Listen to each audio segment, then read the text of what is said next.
জয় হিন্দ। আজি আমি এটা এভাৰেজ স্পীডৰ মেথছ আলোচনা কৰিম, যিটো নেকি বিভিন্ন ধৰণৰ কম্পিটিটিভ এক্সামত অহা দেখা পোৱা যায়। অকণমান পলম নকৰি বোলক আজি ভিডিঅ'টো আৰম্ভ কৰোঁ। হে গাইজ, মোৰ নাম অবিনাশ ৰাজবংশী, আপোনালোকে চাই আছে অবিনাশ ছাৰ ইউটিউব চেনেল।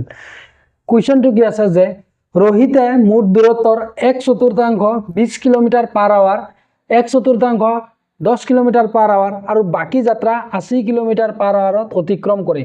গোটেই দূৰত্বৰ বাবে ৰোহিতৰ গড় গতি বিচাৰি উলিওৱা। ইংলিছটো কি আছে? Rohit travels 1/4 of the distance at 20 km per hour, another 1/4 at 10 km per hour, and the remaining distance at 80 km per hour. Find the Rohit's average speed for the entire journey. প্ৰথমতে কুৱেশ্যনটোত কি কৈছে যে প্ৰথমতে আপোনালোকে বুজিব লাগিব যে কোনো এটা ডিষ্টেঞ্চ আছে, সেই ডিষ্টেঞ্চটো প্ৰথম যিটো এভাগ আছে, 4 ভাগৰ এভাগটো, সেই এভাগটো 20 কিলোমিটাৰ পাৰ আৱাৰত গৈছে। আকৌ 4 ভাগৰ আৰু এটা যিটো এভাগ আছে, সেই ভাগটো আকৌ 10 কিলোমিটাৰ পাৰ আৱাৰত গৈছে। আৰু বাকী যিখিনি ভাগ আছে মানে দুভাগটো, সেইটো আছে 80 কিলোমিটাৰ পাৰ আৱাৰ। তেতিয়াহ'লে তিনিটা যে বেলেগ বেলেগ স্পীডত গৈছে, সেই তিনিটা বেলেগ বেলেগ স্পীডত গ'লেও আমাৰ এভাৰেজ স্পীড এটা উলিয়াব পাৰি, সেইটো আমাক উলিয়াব দিছে। প্ৰথমতে ইংলিছটো মুছি দি আছোঁ।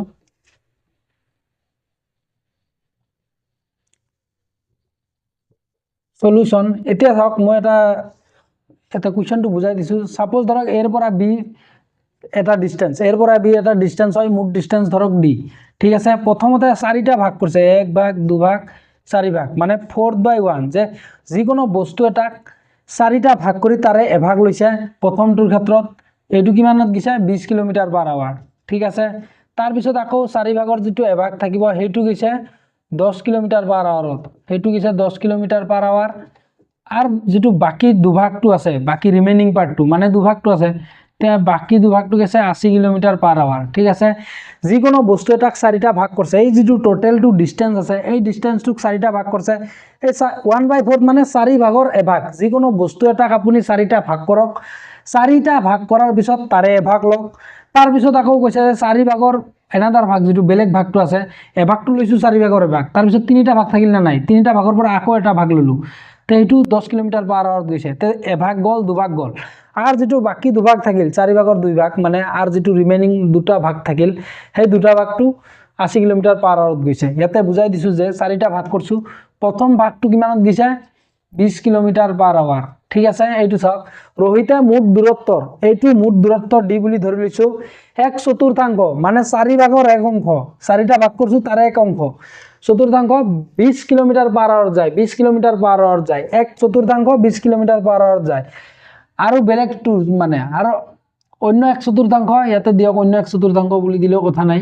অন্য 1/4 10 কিলোমিটাৰ পাৰ আৱাৰ। এইটো এভাগটো গ'ল 20 কিলোমিটাৰ পাৰ আৱাৰ, আৰু এভাগ কিমানত গৈছে? 10 কিলোমিটাৰ পাৰ আৱাৰ। ঠিক আছে, 10 কিলোমিটাৰ পাৰ আৱাৰ। আৰু বাকী যাত্ৰা, এইখিনি যে যাত্ৰাটো আছে, এইখিনি যে যাব, আৰু বাকীখিনি আৰু কেই ভাগ থাকিল? দুভাগ থাকিল। মানে যিকোনো বস্তু এটাক 4টা ভাগ কৰিলে এভাগ দুভাগ গ'ল আৰু দুভাগ থাকিল, মানে বাকীটো যিটো কথা কৈছে, এই বাকী যাত্ৰাটো 80 কিলোমিটাৰত যায়, 80 কিলোমিটাৰ পাৰ আৱাৰত যায়। ঠিক আছে, 80 কিলোমিটাৰ পাৰ আৱাৰত গ'ল। কোনো এটা ডিষ্টেঞ্চ আছে, তাৰে 4টা ভাগ কৰিছে, প্ৰথম ভাগটো 20 কিলোমিটাৰ পাৰ আৱাৰত গৈছে, সেকেন্ড ভাগটো আকৌ 10 কিলোমিটাৰ পাৰ আৱাৰত গৈছে, আৰু বাকীখিনি যিখিনি আছে, বাকীখিনি কেইটা ভাগ আছে? দুটা ভাগ আছে।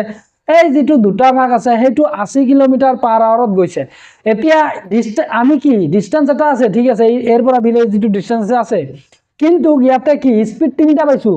প্ৰথমতে 20 কিলোমিটাৰ পাৰ আৱাৰ, পিছত 10 কিলোমিটাৰ পাৰ আৱাৰ, তৃতীয়তে 80 কিলোমিটাৰ পাৰ আৱাৰ। 3টা বেলেগ বেলেগ আমি স্পীড পাইছোঁ না নাই? এই 3টা বেলেগ বেলেগ স্পীডৰ পৰা আমি এভাৰেজ স্পীডটো উলিয়াব পাৰোঁ। সেইটো আমি ফৰ্মুলাৰ পৰা আমি উলিয়াব পাৰোঁ। এইটো যদি আপুনি 20 কিলোমিটাৰ পাৰ আৱাৰ, তে আকৌ যদি 10 kilometre per hour plus 80 kilometre per hour যদি যোগ করে দেয় না, তেতিয়াহ'লে আপনার ভুল হ'ব। 10 20 30 আৰু এইটো 110 কিলোমিটাৰ পাৰ আওয়াৰ ডিভাইডেড বাই যদি 3 কৰে, তেতিয়াহ'লে 3 3 গুণ 9, তাৰপিছত 3 3 গুণ 9 যোৱাৰ পিছত ইয়াতে ধৰক 2 থাকিল, 3 6 গুণ 18, 2 থাকিব, 3 6 গুণ 18, এনেকৈ যাই থাকিব। ঠিক আছে, ইমান 36.67 কিলোমিটাৰ পাৰ আৱাৰ পাব। কিন্তু এইটো ভুল হয়, স্পীডৰ পৰা স্পীডবোৰ যোগ কৰি যদি আপুনি ডিভাইড কৰি দিয়ে, তেতিয়াহ'লে এইটো এভাৰেজ স্পীড নোলায়। এইটো এনেকৈ কৰিলে ভুল হৈ যাব। আমাৰ এভাৰেজ স্পীড ওলোৱাৰ ফৰ্মুলা কি আছিল? দুটা ফৰ্মুলা আছিল। যদি একেটা ডিষ্টেঞ্চ, ধৰক কোনো এটা ডিষ্টেঞ্চ আছে, একেটা ডিস্টেন্স এবাৰ গৈছে কোনো এটা গাড়ীয়ে হওক বা কোনো এটা মানুহে হওক, যদি এবাৰ গৈছে আৰু আকৌ সেম ডিস্টেন্স আকৌ ঘূৰি আহিছে, কিবা এটা স্পীডৰে প্ৰথমতে গৈছে গাড়ীটো একেটা ডিস্টেন্স, আকৌ সেই একেটা ডিস্টেন্স আকৌ উভতি আহিছে বেলেগ এটা স্পীডেৰে, তেতিয়াহ'লে সেইটোৰ কাৰণে ফৰ্মুলা কি আছিল average স্পীডৰ 2 into x1 into x2 divided by x1 plus x2 নাইবা 2 into v1 into v2 divided by v1 plus v2, সেইটো হ'ল এভাৰেজ স্পীডৰ ফৰ্মুলা। এইটো যদি একেটা ডিস্টেন্স যদি অতিক্ৰম কৰে আৰু যদি আছে যদি এটা ডিস্টেন্স বেলেগ বেলেগ স্পীডেৰে অতিক্ৰম কৰে, ঠিক আছে, এবাৰে যাব দুবাৰ মানে নাহে, এবাৰ যাব এবাৰ নাহে, মানে এবাৰে যাব কিন্তু বেলেগ বেলেগ স্পীডেৰে যাব, তেতিয়াহ'লে ফৰ্মুলাটো কি আছিল টোটেল ডিস্টেন্স ডিভাইডেড বাই টোটেল টাইম। ইয়াতে আমাৰ টোটেল ডিস্টেন্স দিয়া আছে জানো, দিয়া নাই, ইয়াতে ডাইৰেক্ট দিছে যে মুঠ দূৰত্ব কিমান আছে সেইটো আমি নাজানো, মুঠ দূৰত্ব আমি ইয়াতে ডি বুলি ধৰি ল'ম, তাৰপিছতহে আমি উলিয়াম, ঠিক আছে। ইয়াতে আমি দূৰত্বটো উলিয়াব লাগে কিমান দূৰত্ব কিমান সময়ত গৈছে। যদি কোনো এটা বস্তুত আপোনাৰ ধৰক স্পীড দিয়া থাকিল বেলেগ বেলেগ স্পীড দিয়া থাকিল, সেই স্পীডবোৰৰ পৰা আমি টাইমটো উলিয়াই ল'ব পাৰোঁ। কেনেকৈ উলিয়াই ল'ব পাৰোঁ, স্পীড ইকুৱেল টু কি ডিষ্টেন্স বাই টাইম আছে, তেতিয়াহ'লে টাইমটো যদি ইপিনে আনি দিয়ক ডিষ্টেন্স ডিভাইডেড বাই স্পীড থাকিল। গতিকে যদি কোনো এটা প্ৰশ্নত স্পীড দিয়া থাকে বেলেগ বেলেগ স্পীড দিয়া থাকে, তাৰ পৰা আমি টাইমবোৰ উলিয়াই ল'ব পাৰোঁ। গতিকে আপোনালোকে সদায় মনত ৰাখিব, যদি কুৱেশ্যন এটাত স্পীড দিয়া থাকে, ধৰক 2টা স্পীড দিয়া থাকিল নাইবা 3টা স্পীড দিয়া থাকিল নাইবা 4টা স্পীড দিয়া থাকিল, যিকোনো স্পীড দিয়া থাকিব পাৰে, ঠিক আছে, 2টা 3টা যিকোনো থাকিব পাৰে, তাৰ পৰা আমি টাইমটো উলিয়াই ল'ব পাৰোঁ। কেনেকৈ উলিয়াই ল'ব পাৰোঁ, speed equal to distance by time, তাৰ পৰা আমি টাইমটো উলিয়াই ল'ব পাৰোঁ। এতিয়া ইয়াতে মুঠ দূৰত্বটো দিয়া নাই, ইয়াতে দিছে যে ৰোহিতে মুঠ দূৰত্বৰ 1/4 20 km/h যায়, গতিকে মুঠ দূৰত্ব কৈছে, ঠিক আছে। ইয়াতে মুঠ দূৰত্বটো দিয়া নাই যে ধৰক 2 কিলোমিটাৰ নাইবা 4 কিলোমিটাৰ এনেকৈতো দিয়া নাই, গতিকে ইয়াতে আমি মুঠ দূৰত্বটো নাজানো, সেইবাবে আমি ইয়াতে ধৰি ল'ম যে ধৰা হ'ল মুঠ দূৰত্ব d কিলোমিটাৰ কিয় দিছোঁ, কাৰণ স্পীডটো km/h গৈছে, 1 ঘণ্টাত কিমান কিলোমিটাৰ যায় সেইটো দিয়া আছে, গতিকে আমি ধৰি ল'ম যে ধৰা হ'ল মুঠ দূৰত্ব d কিলোমিটাৰ, ইংলিছটো কি হ'ব let d be the total distance, ঠিক আছে। তে এতিয়া একৰ্ডিং টু কুৱেশ্যন মানে প্ৰশ্নমতে, ঠিক আছে, একৰ্ডিং টু কুৱেশ্যন প্ৰশ্নমতে কি কৈছিল যে ৰোহিতে মুঠ দূৰত্বৰ 1/4, মুঠ দূৰত্বটো কি ধৰি লৈছোঁ d, মুঠ দূৰত্ব d 1/4 মানে 1/4, 4/1 1/4 কিমান km/h যায়, 20 km/h যায়, ঠিক আছে। তেতিয়াহ'লে d এক গুণ কিমান হ'ব, d/4 ইকুৱেল টু 20 km/h, মানে d/4টো যিটো আছে, d/4 এটা ডিষ্টেন্স হয়, ঠিক আছে। এইটো যেতিয়া মই দেখাইছিলোঁ যে এইটো যে ডিষ্টেন্সটো দেখাইছিলোঁ, যদি এইটো d হয় তে 1 ভাগ 2 ভাগ 3 ভাগ 4 ভাগ, তেতিয়াহ'লে এইটো d/4টো যে আছে টোটেল ডিষ্টেন্স d, তে এই d/4টো কিমানত যায়, তে 20 km/h যায়, এইটো 20 km/h যায়, ঠিক আছে। তে এইটোৰ কাৰণে টাইমিং বেলেগ হ'ব, এইটোৰ কাৰণে টাইমিং বেলেগ হ'ব, মানে এই d/4টো যে 20 km/h যায়, এইটোৰ কাৰণে কিমান সময় মানে লাগিছে, এইটোতো স্পীড হয়, স্পীডটো গম পালোঁ যে 20 km/h যায়, এই d/4 ডিষ্টেন্সটো কিমান সময় লাগে যাবলৈ, গাড়ীটোৰ যাবলৈ 20 km/h গ'লে তাৰ কিমান সময় লাগে, এইটো এই ৰোহিতৰ কিমান সময় লাগে। যদি ৰোহিতে এই d/4 ডিষ্টেন্সটো 20 km/h যায়, তেন্তে তাৰ কিমান সময় লাগে সেইটো আমি উলিয়াই ল'ব লাগিব, ঠিক আছে। আৰু এইটো যে d/4 আছে এইটো 10 km/h যায়, এই 10 km/h গ'লে ৰোহিতৰ কিমান সময় লাগে এইটো ডিষ্টেন্স কভাৰ কৰিবলৈ। আৰু যিটো এইটো d/2 আছে মানে এইটো d-ৰ আধা, ঠিক আছে, d/2 মানে কি, d × 1/2 মানে কি, d-ৰ আধা, কাৰণ ইয়াতে 4/1 গৈছে 4/1, তেতিয়াহ'লে এইটো ধৰক d/4 প্লাছ d/4, তেতিয়াহ'লে এইটো d/2 হৈ যাব, 4 লসাগু ল'লে 4 দি 4 একবাৰ 1 × d 1d, 4 দি 4 একবাৰ 1 × d 1d, তেতিয়াহ'লে কি হ'ব 2d ডিভাইডেড বাই 4, তে 2 1 গুণ 2 কেনসেল, 2 2 গুণ 4 হ'লে ইয়াতে কি হ'ব d/2, মানে এইখিনি হ'ল d/2 আৰু এইখিনি হ'ল d/2, ঠিক আছে। তেতিয়াহ'লে এই d/2 অতিক্ৰম কৰিবলৈ কিমান সময় লাগে সেইটো আমি উলিয়াব লাগে। এতিয়া এইটোৰ কাৰণে d/4 ইকুৱেল টু কিমান 20 km/h, তেতিয়াহ'লে আৰু এনাদাৰ d/4 যিটো আছে আৰু এক অংশ যে আছে সেইটো কিমান লাগে 10 km/h। তাৰপিছত আৰু বাকী যাত্ৰা এইটো হ'ল d/4, ঠিক আছে, 4/1 এইটো গ'ল, 4/1 এইটো গ'ল, 1 অংশ মিলি কি 2 অংশ গ'ল, তাৰপিছত আৰু বাকী 2 অংশ আছিল নে নাই, তাৰ বাকী যিটো d/2টো আছিল এই d/2টো কিমান হ'ব ইয়াতে d/4 নহয় কিন্তু d/4 মানে এক অংশ বুজায় যে d/2 = কিমান হ'ব 80 কিলোমিটাৰ/আৱাৰত যায় 80 কিলোমিটাৰ/আৱাৰ ঠিক আছে তেতিয়াহ'লে এইটো তিনটা ডিসটেন্স পালো এইটো এটা ডিসটেন্স এইটো এটা ডিসটেন্স এইটো এটা ডিসটেন্স এইটো চাওক যে এতিয়া আমি বহাই দিম এইটো এটা যেটো ই আছিল এ আৰু বিৰ মাজত যেটো দূৰত্ব আছিল তে প্ৰথম যেটো আছিল এই d/4 অতিক্ৰম কৰিবলৈ কিমান কিলোমিটাৰ/আৱাৰ যায় 20 কিলোমিটাৰ/আৱাৰ এইটো d/4 যাবলৈ কিমান লাগে 10 কিলোমিটাৰ/আৱাৰত যায় কিমান সময় লাগে হেতু আমি উলিয়াব লাগে আৰু বাকি যিখিনি থাকিল এইটো d/2 টো এই d/2 কিমানত যায় 80 কিলোমিটাৰ/আৱাৰ তে কথা হল যে d/4 টো এই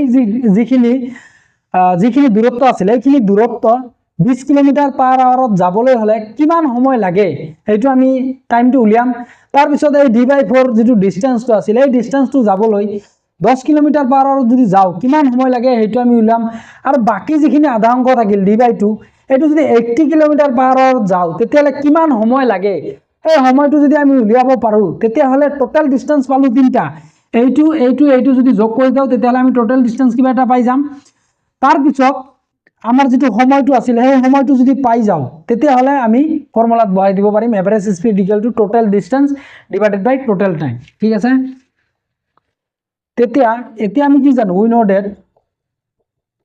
দ্যাট স্পীড = কি জানো ডিসটেন্স বাই টাইম তেতিয়াহলে প্ৰথমটোৰ ক্ষেত্ৰত স্পীড 1 কিমান আছিল 20 কিলোমিটাৰ/আৱাৰ তে স্পীড 2 কি আছিল 10 কিলোমিটাৰ/আৱাৰ তে s3 কিমান আছিল 80 কিলোমিটাৰ/আৱাৰ এই t1 = এইটো যেটো এইটোৰ পৰা লম ঠিক আছে এইটো s1 টো 20 কিলোমিটাৰ/আৱাৰ এই 20 কিলোমিটাৰ/আৱাৰ ডিসটেন্সটো কিমান আছিল d/4 তে এইটো d/4 দিম তাৰ পিছত আৰু স্পীডটো কি হয় 20 কিলোমিটাৰ/আৱাৰ তো 20 কিলোমিটাৰ/আৱাৰ আছিল ঠিক আছে তাৰ পিছত এইটো t2 এইটোৰ পৰা আমি টাইমিংটো উলাম ঠিক আছে ইয়াৰ ডিসটেন্সটো কিমান আছিল এইটো d/4 ডিসটেন্স তে স্পীডটো কিমান আছিল 10 কিলোমিটাৰ/আৱাৰ আছিল তে s3 ৰ কাৰণে t3 উলাম t3 ৰ কাৰণে ডিসটেন্স কিমান আছিল ডিসটেন্স আছিল d/2 তে স্পীড কিমান আছিল 80 ঠিক আছে তেতিয়াহলে t1 = কিমান পাম চাও t1 = এইটো যেটো d/4 আছে তে 20 ৰ তলতে এক আছে না নাই এইটো উল্টাই দিয়ক তে d/4 * 1/20 তেতিয়াহলে এইটো হ'ব t2 * d/4 * 1/10 t3 = d/2 * 1/80 তে আমি কি পালো ইয়াতে d/80 টাইমৰ একক কি হয় আৱাৰ হয় তে t/2 = d/40 আৱাৰ্স তে t3 = কি হয় d/160 আৱাৰ এইখিনি বুজি পাল না নাই যে we know that speed = distance by time তে s1 স্পীডটো কিমান আছিল চাওক s1 যেটো আছিল তে 20 কিলোমিটাৰ/আৱাৰ প্ৰথম যেটো 4 ভাগৰ এক অংশ 20 কিলোমিটাৰ/আৱাৰত যায় তে আমি টাইম কি জানো স্পীড = ডিসটেন্স বাই টাইম = কি হ'ব ডিসটেন্স বাই স্পীড তে ডিসটেন্সটো কি আছে প্ৰথম যেটো ডিসটেন্সটো আছিল হেতু d/4 আছিল ইয়াৰ কাৰণে স্পীড কিমান আছিল 20 কিলোমিটাৰ/আৱাৰ সিমিলাৰলি এইটো s2 ৰ কাৰণে t2 লিখিছো তে ডিসটেন্স কিমান আছিল d/4 কাৰণ আকৌ যেটো 4 ভাগৰ এক অংক আছিল হেতু ডিসটেন্সটো লিখিছো d/4 আৰু ইয়াতে 10 লিখিছো এইটো কেবল d কিয় লেখা নাই কেবল d এই কাৰণে লেখা নাই যে ইয়াতে টোটাল ডিসটেন্স লিখিলে নহব কাৰণ এই s2 10 কিলোমিটাৰ/আৱাৰত টোটাল ডিসটেন্সটো কভাৰ নকৰে 10 কিলোমিটাৰ/আৱাৰত কেবল d/4 ডিসটেন্সটোহে কভাৰ কৰে মানে d/4 ডিসটেন্সটো 10 কিলোমিটাৰ/আৱাৰত যায় সেই কাৰণে ইয়াতে আমি কেবল d লেখা নাই এতিয়া কিছুমানৰ মনত কোৱেশ্চন আহিব পাৰে যে t2 = ডিসটেন্স বাই স্পীড আমি লিখো গতিকে ডিসটেন্স যেহেতু আমি ধৰি লৈছো d তেতিয়াহলে ইয়াতে d/10 কিয় লেখা নাই d/10 এই কাৰণে লেখা নাই যে কাৰণ d হল টোটাল ডিসটেন্স আৰু টোটাল ডিসটেন্সটো আমাৰ 10 কিলোমিটাৰ/আৱাৰত যোৱা নাই d/4 ডিসটেন্সটোহে কেৱল 10 কিলোমিটাৰ/আৱাৰত গৈছে সেইভাবে d/4/10 লিখিছো d/4/10 লিখিছো আর সিমিলারলি t3 = ইয়াতে ডিসটেন্স বাই স্পিড হ'ব ইয়াতে ডিসটেন্স d/2 হ'ব ডিসটেন্স d নহয় কিয়নো d হল টোটাল ডিসটেন্স আৰু টোটাল ডিসটেন্সটো 80 কিলোমিটাৰ/আৱাৰত যোৱা নাই d/2 ডিসটেন্স যেটো আছে হেতু 80 কিলোমিটাৰ/আৱাৰত গৈছে সেইভাবে ডিসটেন্সটো d/2 দিছো আৰু স্পিডটো 80 কিলোমিটাৰ/আৱাৰ দিছো ঠিক আছে গতিকে t1 = d/4 এটা ফ্ৰেকশন হয়, তাৰ পিছতে ডিভাইডেড বাই হয়, ঠিক আছে। এই d/4 টো এটা বস্তু, এতিয়া আপুনি d/4 টোক a বুলিও ধৰিব পাৰে, সেইভাবে d/4 টো সেম থাকিব, d/4 টো সেম থাকিব, তাৰ পিছত 20 ৰ তলত 1 আছে, গতিকে এইটো যদি হৰণ আছে, যদি আমি পূৰণ কৰিব বিচাৰো তে d/4 পূৰণ দিলো, 1 টো ওপৰত যাব, হৰণৰ পৰা পূৰণ করলে 1 ডিভাইডেড বাই 20 হল, তে d 1 গুণ d, তার 4 20 গুণ 80। সিমিলারলি কি হবো, এইটো d/4 এটা বস্তু, d/4 আপনি b বুলিও কনসিডার কৰিব পাৰে ইয়াতে, গতিকে যেহেতু ই এটা বস্তু হয়, গতিকে ইয়াক সেম ৰাখিব লাগিব, d/4 ক সেম ৰাখিলো, গতিকে 10 আছে, 10 ৰ তলত 1 থাকিব, ঠিক আছে। গতিকে 1 টোক যদি আমি ওপৰত দি দিব পাৰো, পূৰণৰ ক্ষেত্ৰত ওপৰত দিব লাগে, 1 দিলো ওপৰত, তলত 10 থাকিল, তে d ইনটু d, d 1 গুণ d, 4 10 গুণ 40, তে t3 ইকুয়াল টু সেম, এইটো d/2 হে এটা বস্তু হয়, সেইভাবে d/2 সেম ৰাখি, তে 80 ৰ তলত একো নাই যদি 1 আছে, গতিকে 1 টো ওপৰত দিয়ক, হৰণৰ পৰা পূৰণ কৰিলে 1 ওপৰত দিলো, 80 টো তলত থাকিল, তে d 1 গুণ d, 2 80 গুণ 160, ঠিক আছে, 160 লিখিলো। এইটো এতিয়া স্ক্রিনশট মাৰি লওক, তাৰ পিছত স্টেপটো কৰি আছো।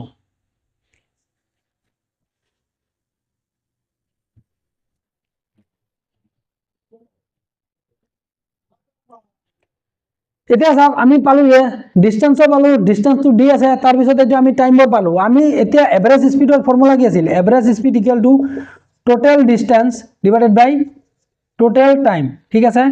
টোটাল ডিস্টেন্সটো চাওক, এইটো টোটাল ডিস্টেন্স, এইটো এটা ডিস্টেন্স, এইটো এটা ডিস্টেন্স, এইটো এটা ডিস্টেন্স, মিলি কি হ'ব টোটাল ডিস্টেন্স। টোটাল ডিস্টেন্সটো কি আছে, d আছে, আৰু টোটাল টাইম, এইটো এটা টাইম, এইটো এটা টাইম, এইটো এটা টাইম, এইটো টাইম তিনটা মিললে আমি এতিয়া এভারেজ স্পিড উলিয়াব পাৰিম, ঠিক আছে।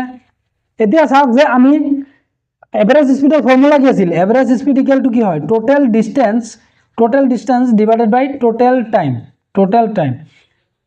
তে আমি টোটাল ডিস্টেন্সটো পালো না নাই, এইটো এটা টোটাল ডিস্টেন্স দি আছে, ধৰি লৈছো, সেইটোৱে চাওক, এটা অংক d/4, এটা অংক d/4, এটা অংক d/2, তে আমি টোটাল ডিস্টেন্স এই তিনিটা যোগ কৰিলেও সেই আমি দিয়ে পাম। কেনেকে পাম এইটো চাওক, যে কেনেকে পাই আছো এইটো চাওক, যে প্ৰথমতে কি এটা পাইছো d/4, আর এটা অংক কি পাইছো d/4, আর এটা অংক কি পাইছো d/2, তেতিয়াহলে 4 4 2 এর লসাগু কিমান, যেটো সংখ্যা লব সেইটো সংখ্যাক গোটেইকেইটা সংখ্যাৰে হৰণ যাব লাগিব।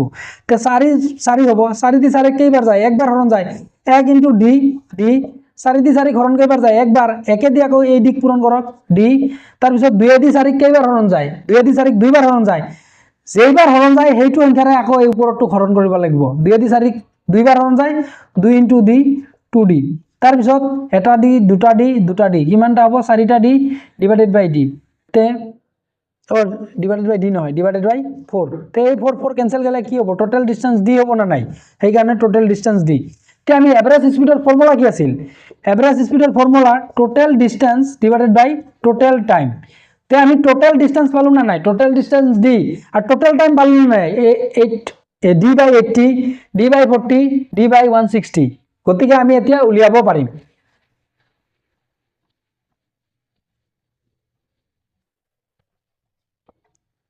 Therefore, average speed equal to কি হ'ব, total distance divided by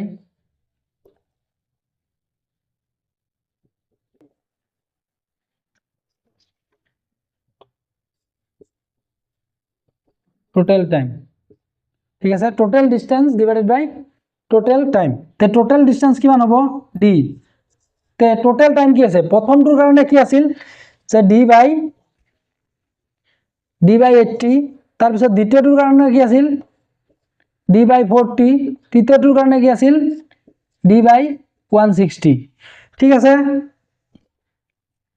এতিয়া আমি d টো লিখিম, তাৰ পিছত এইটো 80 40 160, এই তিনটাৰ এলসিয়াম কিমান হ'ব, যেটো এলসিয়াম লব সেই এলসিয়ামটোক 3 দ্বাৰা ডিভাইড যাব লাগিব, ঠিক আছে।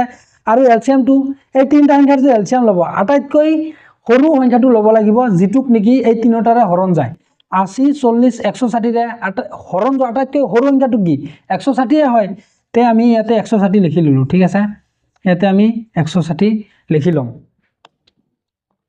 তে 160 লিখি ললে এই 80 দি 160 কেইবাৰ যায়, দুবাৰ যায়, তে 80 দি 160 দুবাৰ যায়, তে এই 2 ইনটু d কিমান হ'ব 2d, প্লাস 40 দি 160 কেইবাৰ যায় 4 বাৰ, 4 ইনটু d কিমান হ'ব 4d প্লাস 160 কেইবাৰ হৰণ যায় এবাৰ যায় 1 * d 1d ঠিক আছে তাৰ পিছত d2 লিখিলো তে 2d 4d 6d আৰু 1d 7d ডিভাইডেড বাই 160 তে ইয়াতে ঠাই নাই কাৰণে ইয়াতে লিখি আছো তে ইকুৱেল টু কি হ'ব তে ওপৰত লিখিম চাওক d * 162 ওপৰত যাব তাৰ পিছত তলত আহিব 7d ad কেনসেল তাৰ পিছত এটো 160 এতে 7 7 2 গুণ 14 2 থাকিল তাৰ পিছত 7 2 গুণ 14 6 দশমিক দিলে শূন্য আহিব 7 8 গুণ কিমান হয় 56 56 40 7 5 গুণ কিমান হ'ব 35 তে 5.0 যাই থাকিব এতিয়া গতিকে 85 লিখি দিলো 7 গুণ 49 এনেকে গৈ থাকিব মানে ঠিক আছে গতিকে 22.85 তে ইয়াতে কি আছিল এভারেজ স্পিড হলে কিলোমিটার পার আওয়ার গতিকে আমি পালো নহয় গোটেই দূৰত্বৰ বাবে ৰহিতৰ গড় গতি বিচাৰি উলিওৱা